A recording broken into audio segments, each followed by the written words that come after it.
Ertugrul کی دنیا ویسی نہیں تھی جیسی ہم نے ڈرامے میں دیکھی۔ رنگین خیمے، صاف ستھرے کپڑے، ہر وقت دعوتیں، اور ان دعوتوں میں ہر ایک کے پاس اپنے اپنے چمچے۔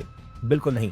جس دور میں ارطغرل پیدا ہوئے اور بڑے ہوئے، وہ انسانوں کی معلوم تاریخ کا شاید سب سے خوفناک زمانہ تھا۔ سمجھیں، قیامت کا دور تھا۔ شاید اسی لیے ڈرامے کا نام بھی درلش یعنی قیامت رکھا گیا تھا۔ تو یہ 13ویں صدی تھی۔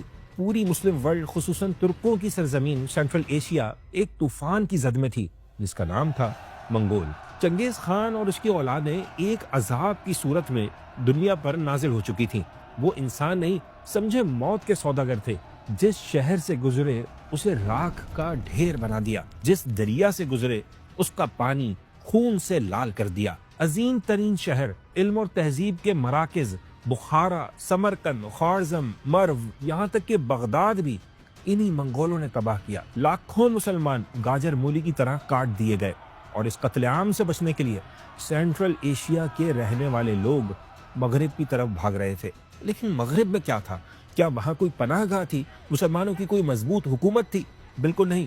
وہاں بھی نظام ٹوٹ پھوٹ کا شکار تھا۔ مڈل ایسٹ میں یورپ سے آنے والے کروسیڈرز نے تباہی مچا رکھی تھی، اور اس وقت کا ترکی یعنی اناطولیہ بھی دو کمزور حکومتوں کے بیچ میں سینڈوچ بنا ہوا تھا۔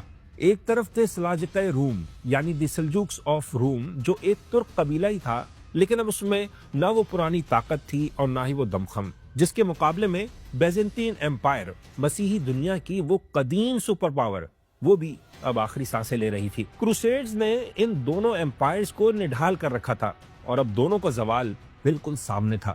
ذرا سوچیں، ایک طرف سے منگول طوفان آ رہا ہو، دوسری طرف یہ ٹوٹی پھوٹی حکومتیں ہوں، تو سینٹرل ایشیا کے ترک مسلمان کہاں جاتے؟ ان کے لیے تو سمجھے آگے کنواں تھا، پیچھے کھائی، لیکن جان بچانے کے لیے ہجرت کرنا تو ضروری تھی۔ تو انہی مہاجر ترک قبیلے میں سے ایک تھا قائی قبیلہ، جن کا کوئی گھر نہیں تھا، نہ کوئی زمین، نہ کوئی ٹھکانہ، بس اپنی عورتوں اور بچوں کو منگولوں کی تلواروں سے بچانے کے لیے نکل پڑے تھے، اور ایک محفوظ جگہ کی تلاش میں بھٹک رہے تھے۔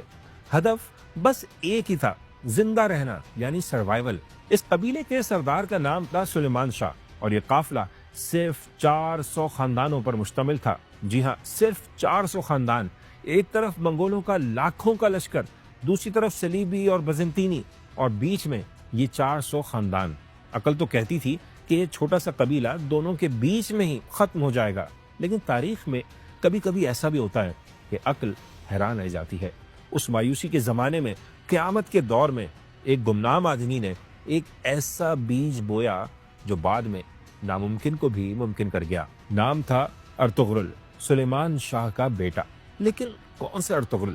وہ جو تاریخ کے صفحات میں ہے، یا وہ جنہیں ہم نے ڈرامے میں دیکھا ہے؟